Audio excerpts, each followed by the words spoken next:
ये सत्ता और किसान की लड़ाई।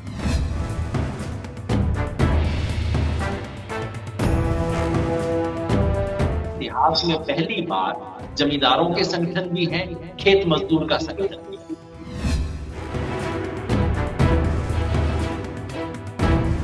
ग्राम सभा को तो हुक्मनामा पास करना चाहिए कि हम हुक्म देते हैं, लेकिन इसकी कोई लीगल सेंटिटी नहीं है।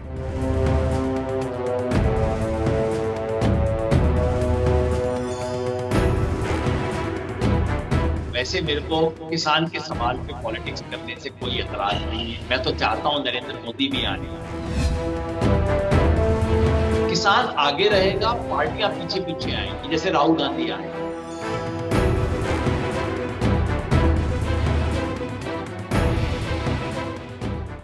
नमस्कार, दैनिक सवेरा टीवी देख रहे ਸਾਡੇ ਸਾਰੇ ਦਰਸ਼ਕਾਂ ਦਾ ਸਵਾਗਤ ਹੈ ਜੀ। ਮੈਂ ਹਾਂ ਕਮਿਲ ਭਾਟੀਆ। ਕਿਸਾਨ ਅੰਦੋਲਨ ਪੰਜਾਬ ਅਤੇ ਹਰਿਆਣਾ ਤੋਂ ਇਲਾਵਾ ਤੇਜ਼ ਹੋ ਕੇ ਹੁਣ ਹੋਰਨਾਂ ਸੂਬਿਆਂ ਛੱਤੀਸਗੜ੍ਹ, ਮੱਧ ਪ੍ਰਦੇਸ਼ ਜਿਹੇ ਸੂਬਿਆਂ ਦੇ ਵਿੱਚ ਵੀ ਵੱਧ ਰਿਹਾ ਹੈ। ਪਰ ਕੀ ਸਰਕਾਰ ਇਸ ਅੰਦੋਲਨ ਨੂੰ ਲੈ ਕੇ ਚਿੰਤਿਤ ਹੈ ਜਾਂ ਨਹੀਂ ਹੈ? ਕੀ ਸਰਕਾਰ ਕਿਸਾਨਾਂ ਨੂੰ ਵਿਕਾਸ ਮਾਡਲ ਦਾ ਵਿਰੋਧੀ ਸਮਝ ਰਹੀ ਹੈ? ਕਿ ਬਹੁਮਤ ਵਾਲੀ ਭਾਜਪਾ ਦੇ ਖਿਲਾਫ ਖੇਤਰੀ ਦਲ ਕਿਸਾਨ ਅੰਦੋਲਨ ਦੇ ਜ਼ਰੀਏ ਸਿਰ ਚੁੱਕ ਰਹੇ ਨੇ? ਇਸ ਬਾਰੇ ਗੱਲਬਾਤ ਕਰਾਂਗੇ। ਸਾਡੇ ਨਾਲ ਬਹੁਤ ਹੀ ਖਾਸ ਮਹਿਮਾਨ ਦੈਨਿਕ ਸਵੇਰਾ ਦੇ ਸਟੂਡੀਓ 'ਚ ਜੁੜ ਰਹੇ ਨੇ। ਸਾਡੇ ਨਾਲ ਆਲ ਇੰਡੀਆ ਕਿਸਾਨ ਸੰਘਰਸ਼ ਕੋਆਰਡੀਨੇਸ਼ਨ ਕਮੇਟੀ ਦੇ ਕੌਮੀ ਵਰਕਿੰਗ ਕਮੇਟੀ ਦੇ ਸੀਨੀਅਰ ਮੈਂਬਰ ਯੋਗੇਂਦਰ ਯਾਦਵ ਜੁੜ ਰਹੇ ਨੇ। ਸਰ, ਬਹੁਤ-ਬਹੁਤ ਸਵਾਗਤ ਹੈ। ਮਿਹਰਬਾਨੀ, ਸ਼ੁਕਰੀਆ ਸਰ। ਸਰ, ਸਭ ਤੋਂ ਪਹਿਲਾ ਸਵਾਲ ਜਿਹੜਾ ਤੁਹਾਨੂੰ, ਕਿਸਾਨ ਅੰਦੋਲਨ ਨੂੰ ਤੁਸੀਂ ਕਿਸ ਤਰ੍ਹਾਂ ਦੇ ਨਾਲ ਹੁਣ ਦੇਖ ਰਹੇ ਹੋ? ਬਹੁਤ ਵੱਡਾ ਹੁੰਦਾ ਜਾ ਰਿਹਾ ਹੈ ਅੰਦੋਲਨ। ਪੰਜਾਬ ਦੇ ਵਿੱਚ ਸ਼ੁਰੂ ਹੋਇਆ ਸੀਗਾ, ਤੁਹਾਨੂੰ ਲੱਗਦਾ ਕਿ ਹੋਰਨਾਂ ਸੂਬਿਆਂ ਦੇ ਵਿੱਚ ਜਿਸ ਤਰ੍ਹਾਂ ਦੀ ਸਥਿਤੀ ਪੰਜਾਬ ਦੇ ਵਿੱਚ ਹੈਗੀ ਹੈ, ਇੰਨਾ ਪ੍ਰਭਾਵ, ਇੰਨਾ ਅਸਰ ਹੋਰਨਾਂ ਸੂਬਿਆਂ ਦੇ ਵਿੱਚ ਹੈਗਾ, ਜਾਂ ਇਹ ਸਰਕਾਰ ਦੇ ਉੱਤੇ ਦਬਾਅ ਬਣਾਉਣ ਦੇ ਵਿੱਚ ਕਿਸੇ ਤਰ੍ਹਾਂ ਦੇ ਨਾਲ ਉਸ ਰਾਹ ਦੇ ਉੱਤੇ ਹੈਗਾ ਜਾਂ नहीं हैगा? जो चिंगारी पंजाब से शुरू हुई थी वो धीरे धीरे अब पूरे देश में फैल गई। 25 तारीख को जो हुआ उसके बारे में पूरे देश को ठीक से पता नहीं लगा। खबर ये बना दी कि सिर्फ हरियाणा पंजाब में। ये बात झूठ है। तमिलनाडु में 300 जगह पे प्रोटेस्ट हुआ था 25 तारीख। 11,000 लोगों को पुलिस ने डिटेन किया था सिर्फ तमिलनाडु में। कर्नाटका में एक दिन नहीं 2 दिन पूरा कर्नाटका बंद रखा गया था, 25 तारीख को, फिर 28 तारीख। महाराष्ट्र का अफवाह फैलाई थी, महाराष्ट्र के किसान साथ हो गए। महाराष्ट्र का स्वाभिमानी शेतकरी संघ जो सबसे बड़ा है, दूसरे संगठनों ने मिलके कानून जलाया है पूरे महाराष्ट्र में। तो पहली बात तो ये कि 25 तारीख को ही पूरे देश में विरोध शुरू हो गया था। ऑल इंडिया किसान संघर्ष कोऑर्डिनेशन कमेटी जो हमारी है, उसके हमारे एस्टीमेट के हिसाब से उस दिन 10,000 जगहों पे प्रोटेस्ट हुआ। लेकिन जो इंटेंसिटी पंजाब में है वो आते आते वक्त लगेगा। पंजाब के किसानों ने रास्ता दिखाया पूरे देश को, मैं सलाम करता हूं उन्हें। धीरे धीरे बढ़ रहा है।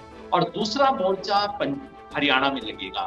हमारी जो बात हो रही है इस टाइम मैं सिरसा में बैठा हूं, बिल्कुल पंजाब की बॉर्डर।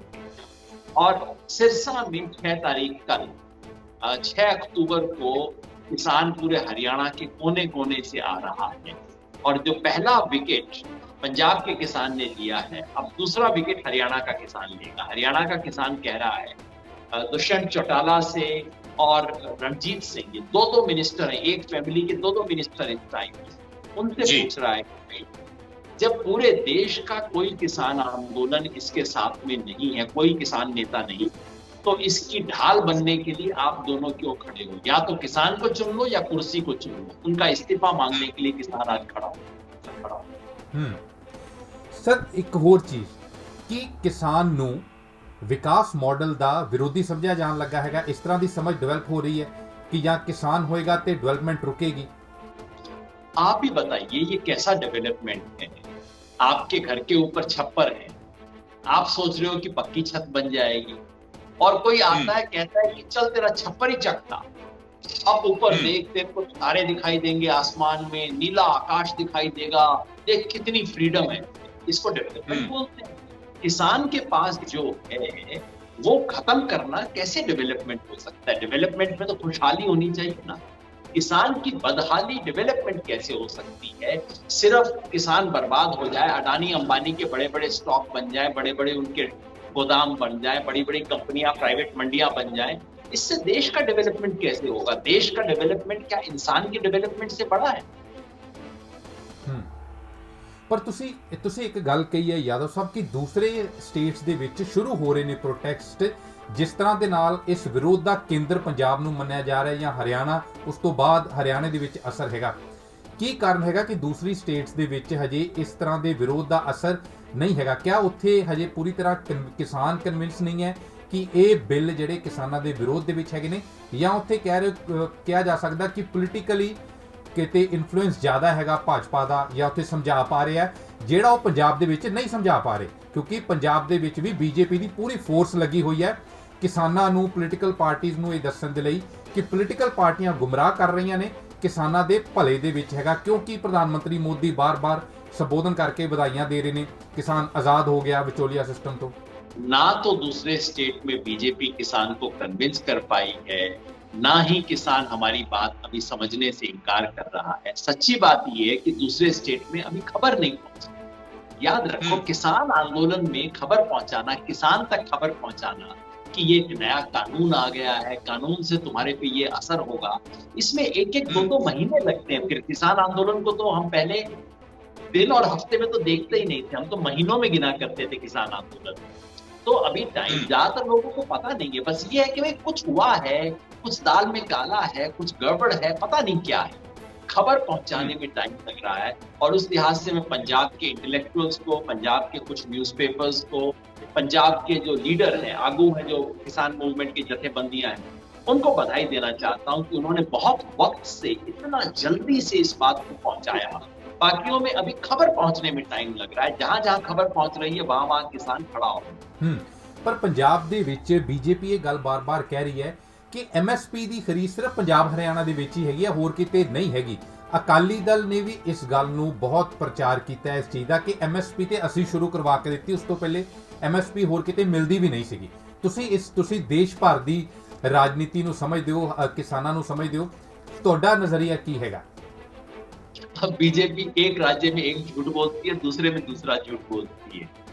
मध्य प्रदेश में और छत्तीसगढ़ में बीजेपी कहती है एमएसपी की खरीद हमने पहली बार शुरू करवाई है, वही बीजेपी पंजाब दे विच अकाली दल कहता है। देखो, हकीकत ये बात सच है कि देश में ज्यादातर किसान को एमएसपी नहीं है, लेकिन ये कहना कि सिर्फ पंजाब हरियाणा में मिल रही है एकदम झूठ है। कर्नाटका में एमएसपी मिल रही है चावल के लिए, तेलंगाना में बहुत अच्छी मिल रही है, छत्तीसगढ़ और मध्य प्रदेश, हम भूलना जाए, पंजाब हरियाणा वाले अपनी मूंछ वैसे करके रखते हैं, लेकिन कणक की ज्यादा खरीद मध्य प्रदेश में हुई है, पंजाब से भी ज्यादा। ये पंजाबी भूलना चाहते हैं, मध्य प्रदेश नंबर 1 है इस टाइम कणक की खरीद में।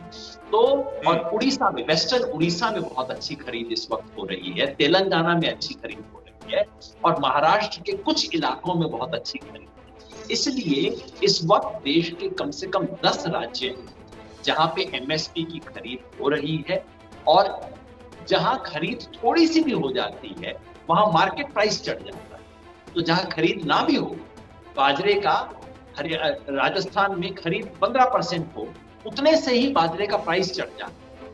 तो एमएसपी से डायरेक्ट और इनडायरेक्ट फायदा होने वाले किसान देश के कम से कम 1/3 किसान हैं जिन पे असर है। बहुत बड़ा इलाका है, बहुत बड़े किसान हैं, और जैसे जैसे उन तक खबर पहुंचेगी, मैं दोबारा कहूं, अभी उन तक खबर नहीं पहुंची है। ऐसा कोई कानून पास हुआ है जिसका किसान से कोई मतलब है, अच्छा इससे क्या होगा, अच्छा मेरे पे असर पड़ेगा, अभी तक ये बात किसान को पता नहीं लगी। पर पंजाब दे विच एक बड़ी एक चंगी ਅਸੀਂ ਕਹਿ ਸਕਦੇ ਹਾਂ ਸਥਿਤੀ ਬਣੀ ਹੈਗੀ ਹੈ। ਪੰਜਾਬ ਦੇ ਵਿੱਚ 31 ਕਿਸਾਨ ਜਥੇਬੰਦੀਆਂ, ਜਿਹੜੀਆਂ ਕਿਸਾਨ ਜਥੇਬੰਦੀਆਂ ਕਦੇ ਵੀ ਇੱਕ ਮੰਚ ਤੇ ਨਹੀਂ ਆਈਆਂ ਸੀ, ਉਹ ਇਕੱਠੀਆਂ ਹੋ ਗਈਆਂ।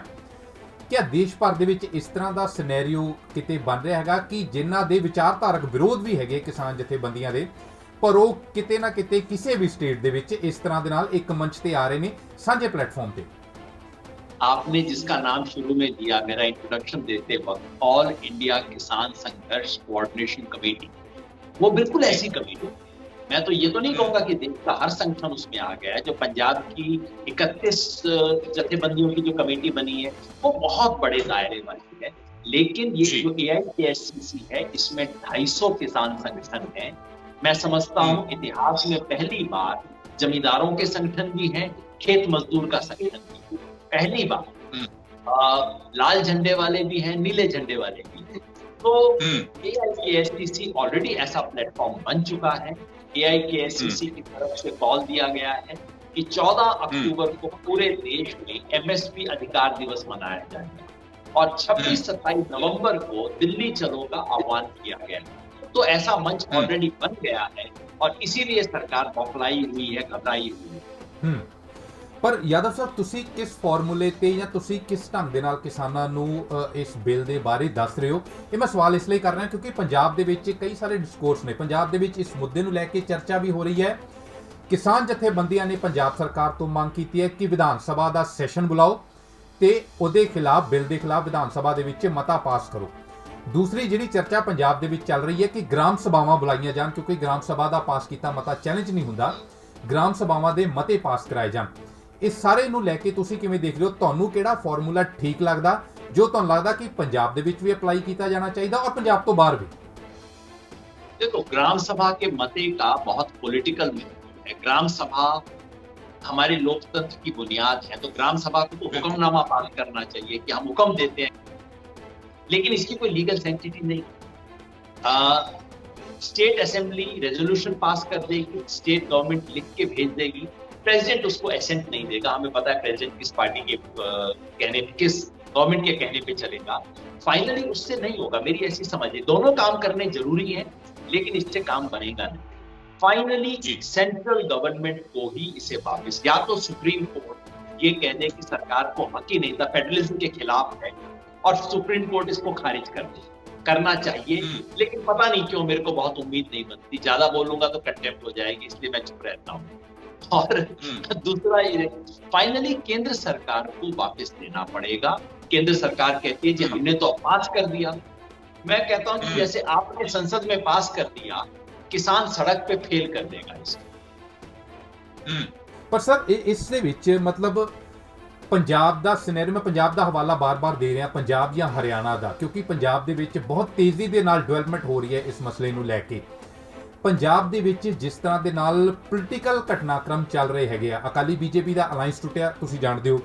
ਉਸ ਤੋਂ ਇਲਾਵਾ ਹਰ ਪਾਰਟੀ ਇਸ ਸਮੇਂ ਕਿਸਾਨਾਂ ਦਾ ਖੁਦ ਨੂੰ ਹਿਤੈਸ਼ੀ ਦੱਸਣ ਦੀ ਕੋਸ਼ਿਸ਼ ਕਰ ਰਹੀ ਹੈਗੀ ਹੈ ਔਰ ਸਿਨੈਰੀਓ ਰਾਹੁਲ ਗਾਂਧੀ ਪੰਜਾਬ 'ਚ ਆ ਕੇ ਘੁੰਮ ਰਹੇ ਨੇ। ਬੀਜੇਪੀ ਨੇ ਪੂਰੀ ਫੋਰਸ, ਸੈਂਟਰਲ ਫੋਰਸ ਲਾ ਦਿੱਤੀ ਪੰਜਾਬ ਦੇ ਵਿੱਚ, ਕਈ ਸਾਰੇ ਮੰਤਰੀ, ਵੱਡੇ ਲੀਡਰ ਭੇਜਣੇ ਸ਼ੁਰੂ ਕਰ ਦਿੱਤੇ। ਹੁਣ ਪੰਜਾਬ ਦੇ ਵਿੱਚ ਇੱਕ ਇਹ ਵੀ ਸਮਝ ਬਣ ਰਹੀ ਹੈ ਕਿ ਪੋਲੀਟੀਕਲ ਪਾਰਟੀਆਂ ਕਿਸਾਨ ਅੰਦੋਲਨ ਨੂੰ ਹਾਈਜੈਕ ਕਰਨ ਦੀ ਕੋਸ਼ਿਸ਼ ਕਰ ਰਹੀਆਂ ਨੇ। तुसी किवें देख रहे हो? सच बात ये, देखो वैसे मेरे को किसान के सवाल पे पॉलिटिक्स करने से कोई एतराज नहीं है। मैं तो चाहता हूं नरेंद्र मोदी भी आए, चलो एसी कमरे से बाहर निकल के आए, अच्छी बात है। राहुल गांधी ट्रैक्टर पे चढ़े, अच्छी बात है। एक दिन ट्रैक्टर से उतर जाएंगे, जमीन के नजदीक भी आ जाएंगे, ये भी बहुत अच्छी बात है। लेकिन असली बात ये कांग्रेस बीजेपी का सवाल है ही नहीं। मैं 25 तारीख को घूमा, हरियाणा पंजाब में बहुत घूमा, मेरे को ना तो कहीं कांग्रेस का झंडा नहीं दिखाई दिया, कहीं कांग्रेसी नहीं दिखाई दिए, अकालियों का शामियाना दिखाई दिया, उसमें किसान नहीं थे, जमींदार कोई नहीं था। ये मामला कांग्रेस वर्सेस बनाम बीजेपी का नहीं है, ये सत्ता और किसान की लड़ाई, और वैसे ही इसको बना के रखना चाहिए। और कोई बाकी सब इक्वेशन झूठे हैं। सत्ता बनाम किसान की लड़ाई है, और किसान इस बार इस देश की सत्ता को दिखाएगा, अपनी ताकत दिखाएगा, अपना जज्बा दिखाएगा। पंजाब के किसानों ने शुरू किया है, पूरे देश में वो। पर जे सत्ता बनाम किसान रवे, ਮੈਨੂੰ ਲੱਗਦਾ ਇਹਦਾ ਹੱਲ ਵੀ ਤਾਂ ਹੀ ਹੋ ਸਕਦਾ ਜੇ ਪੋਲੀਟੀਕਲ ਪਾਰਟੀਆਂ ਜਿੰਨੀਆਂ ਜ਼ਿਆਦਾ ਹੋਣਗੀਆਂ ਇਹਦਾ ਸੋਲੂਸ਼ਨ ਔਖਾ ਹੁੰਦਾ ਜਾਏਗਾ। ऐसा मुझे नहीं लगता। किसान आगे रहेगा, पार्टियां पीछे पीछे आएंगी। जैसे राहुल गांधी आए, अब जैसे राहुल गांधी पंजाब और हरियाणा आए हैं, मेरा मन करता है थोड़ा गंगानगर और हनुमानगढ़ भी हुआ हो, राजस्थान भी देख लो, वहां पे किसान को क्या मिल रहा है, मूंग में क्या मिल रहा है, बाजरे में क्या मिल रहा है, राहुल गांधी को वो भी थोड़ा सा दिखा दो। तो किसान आगे चलेंगे, पार्टियां पीछे चलेंगी, पार्टियों के पास कोई रास्ता नहीं है। अकालियों ने कोई अपनी मर्जी से थोड़ी दी ताकत, किसानों ने टांग खींच के उनको कुर्सी से उतार दिया था। अब हरियाणा का किसान भी इन चौटाला की टांग खींच रहा है। तो किसान जब तक आगे रहेंगे, पार्टियां पीछे रहेंगी, तब तक मामला ठीक है। जब पार्टी आगे हो गई, किसान पीछे हो गया, तो मामला गड़बड़। इस सब ਦੇ ਵਿੱਚ ਯਾਦਵ ਸਾਹਿਬ ਤੁਸੀਂ ਰੀਜਨਲ ਪਾਰਟੀਆਂ ਦੀ ਭੂਮਿਕਾ ਕਿਸ ਤਰ੍ਹਾਂ ਦੇ ਨਾਲ ਦੇਖ ਰਹੇ ਹੈਗੇ ਹੋ ਕਿ ਰੀਜਨਲ ਪਾਰਟੀਆਂ ਕਿਸ ਤਰ੍ਹਾਂ ਦੇ ਨਾਲ ਰੋਲ ਪਲੇ ਕਰ ਰਹੀਆਂ? ਰੀਜਨਲ ਪਾਰਟੀਆਂ ਬਿਲਕੁਲ ਪ੍ਰੋ ਫਾਰਮਰ ਹੁੰਦੀਆਂ, ਖੁਦ ਨੂੰ ਦਿਖਾਉਣ ਦੀ ਕੋਸ਼ਿਸ਼ ਕਰ ਰਹੀਆਂ ਨੇ, ਚਾਹੇ ਜਿਨ੍ਹਾਂ ਦੇ ਨਾਲ ਬੀਜੇਪੀ ਦੇ ਨਾਲ ਬਹੁਤ ਸੰਡ ਗੰਢ ਰਹੀ ਵੀ ਹੈਗੀ ਹੈ, ਰੀਜਨਲ ਪਾਰਟੀਆਂ ਦੀ ਭੂਮਿਕਾ ਇਸ ਸਭ ਦੇ ਵਿੱਚ ਕਿਵੇਂ ਦੇਖ ਰਹੇ ਹੋ ਤੁਸੀਂ? मुझे तो बेहद निराशा हुई है। मैं उन लोगों में से था जिन्होंने हिंदुस्तान की रीजनल पार्टीज को हिंदुस्तान का फख्र बोला। मैंने कहा था कि रीजनल पार्टीज की वजह से हिंदुस्तान का नेशनलिज्म जिंदा है। रीजनल पार्टियां नेशनलिज्म के लिए खतरा नहीं है, नेशनलिज्म के लिए स्ट्रेंथ है रीजनल पार्टी। लेकिन जब वही रीजनल पार्टी जम्मू कश्मीर को खत्म करने पे चुप रहती है तो कौन सी रीजनल पार्टी रह गई? रीजनल पार्टी है फेडरलिज्म की स्पिरिट खत्म हो गई है। जब अकाली इस पे कुछ नहीं बोलते, जब JNK को खत्म किया गया अकाली चुप रहे, जब सेकुलरिज्म को खत्म किया गया, मुसलमानों को सेकंड रेट सिटीजन बना दिया, अकाली चुप रहे, तो कौन सा भाषा बिल पास होने पे भी चुप रहे। हाँ, तो सारी चीजों पे भाषा का भी बिल नहीं हुआ है, पॉलिसी आई है, लेकिन जब इन सवालों पे चुप हैं तो इनसे क्या उम्मीद की जा सकती है? तो रीजनल है ही नहीं। ये तो बस ये अपने रीजन के लिए सच्चे नहीं है, सिर्फ अपनी कुर्सी के लिए सच्चे हैं। और ये बात दुष्यंत चौटाला के लिए भी लागू होती है और ये बात सुखबीर बादल पे भी लागू होती है। ਹਰਿਆਣਾ ਦੀ ਆਉਣ ਵਾਲੇ ਦਿਨਾਂ ਦੇ ਵਿੱਚ ਸਥਿਤੀ ਕਿਵੇਂ ਦੇਖ ਰਹੇ ਹੋ? ਕਿਉਂਕਿ ਹਰਿਆਣਾ ਦੇ ਵਿੱਚ ਕਿਸਾਨ ਬਹੁਤ ਵੱਡਾ ਵੋਟ ਬੈਂਕ ਹੈਗਾ ਪੰਜਾਬ ਦੀ ਤਰ੍ਹਾਂ। सच ये है कि हरियाणा में भी बीजेपी इस टाइम भाग रही है। बीजेपी के MP को लोग यहाँ पे सरसा में घुसने नहीं दिया, MP को भाग के दूसरी तरफ जाना पड़ा। कुरुक्षेत्र के MP को लोगों ने चैलेंज किया पब्लिक में। बीजेपी जनता के सामने, बीजेपी और JJP दोनों जनता के सामने आने से डर रहे हैं और JJP के अपने MLA खुल के विरोध कर रहे हैं, बीजेपी के MP इनके अगेंस्ट बोल रहे हैं। तो ये मामला ज्यादा देर टिकने वाला नहीं है। पंजाब में जो हालत है वो हालत कमोबेश कुछ दिन में हरियाणा में भी बनेगी। ਪਰ ਤੁਹਾਨੂੰ ਲੱਗਦਾ ਕਿ ਜਿਹੜੀ ਫੋਰਸ ਬੀਜੇਪੀ ਨੇ ਲਾ ਦਿੱਤੀ ਹੈ, ਕਿਸਾਨਾਂ ਨੂੰ ਸਮਝਾਓ, ਹੇਠਲੇ ਪੱਧਰ ਤੇ ਗੱਲ ਕਰੋ, ਇਹ ਬੀਜੇਪੀ ਦੇ ਪੋਲੀਟੀਕਲ ਲੀਡਰਸ ਦੇ ਕੈਰੀਅਰ ਵੀ ਦਾਅ ਤੇ ਲੱਗ ਗਏ ਨੇ? ਕਿਉਂਕਿ ਪੰਜਾਬ ਦੇ ਵਿੱਚ ਤੇ ਬੜੀ ਬੁਰੀ ਸਥਿਤੀ ਹੋ ਰਹੀ ਹੈ। ਇੱਕ ਪਾਰਟੀ ਲਾਈਨ ਹੈਗੀ ਹੈ ਜਿਸ ਨੂੰ ਚਾਹ ਕੇ ਜਾਂ ਨਾ ਚਾਹ ਕੇ ਕ੍ਰਾਸ ਨਹੀਂ ਕਰ ਪਾ ਰਹੇ ਬੀਜੇਪੀ ਦੇ ਲੀਡਰ, ਪਰ ਉਹਨਾਂ ਦੇ ਪੋਲੀਟੀਕਲ ਕੈਰੀਅਰ ਵੀ ਬੁਰੀ ਤਰ੍ਹਾਂ ਦਾਅ ਤੇ ਲੱਗ ਗਏ। ये तो होगा ही। और कई बार क्या होता है कि आप जितनी पब्लिसिटी करो उससे जनता के मन में शक और ज्यादा हो जाए। अब प्राइम मिनिस्टर हर रोज स्टेटमेंट दे रहे हैं MSP MSP MSP, तो अब किसान को पता लग गया कि MSP कुछ चीज है। तो एक हद से ज्यादा प्रोपेगेंडा का असर उल्टा होना शुरू हो जाता है और ये काम अब इनके साथ शुरू हो गया। ਠੀਕ ਹੈ ਸਰ, ਬਹੁਤ ਬਹੁਤ ਧੰਨਵਾਦ ਯਾਦਵ ਸਾਹਿਬ ਸਾਡੇ ਨਾਲ ਗੱਲਬਾਤ ਕਰਨ ਲਈ। ਸਾਨੂੰ ਪਤਾ ਤੁਹਾਡੇ ਕੋਲ ਸਮਾਂ ਬਹੁਤ ਘੱਟ ਸੀਗਾ, ਪਰ ਤੁਸੀਂ ਸਾਨੂੰ ਫਿਰ ਵੀ ਟਾਈਮ ਦਿੱਤਾ। ਬਹੁਤ ਬਹੁਤ ਧੰਨਵਾਦ। ਉਮੀਦ ਹੈ ਵੀ ਤੁਹਾਡੀ ਇਸ ਗੱਲਬਾਤ ਨੂੰ ਬਹੁਤ ਦਿਲਚਸਪੀ ਦੇ ਨਾਲ ਸੁਣਨਗੇ ਕਿਸਾਨ, ਕਿਉਂਕਿ ਯੋਗੇਂਦਰ ਯਾਦਵ ਦੇ ਮੂੰਹੋਂ ਨਿਕਲੇ ਹੋਏ ਸ਼ਬਦਾਂ ਨੂੰ ਕਿਸਾਨ ਵੀ ਬੜੇ ਧਿਆਨ ਨਾਲ ਸੁਣਦੇ ਨੇ। ਬਹੁਤ ਬਹੁਤ ਸ਼ੁਕਰੀਆ। बहुत बहुत मेहरबानी, शुक्रिया, थैंक यू। देश दुनिया की हर वड्डी खबर दे लई हुणे डाउनलोड करो number 1 news app Dainik Savera times.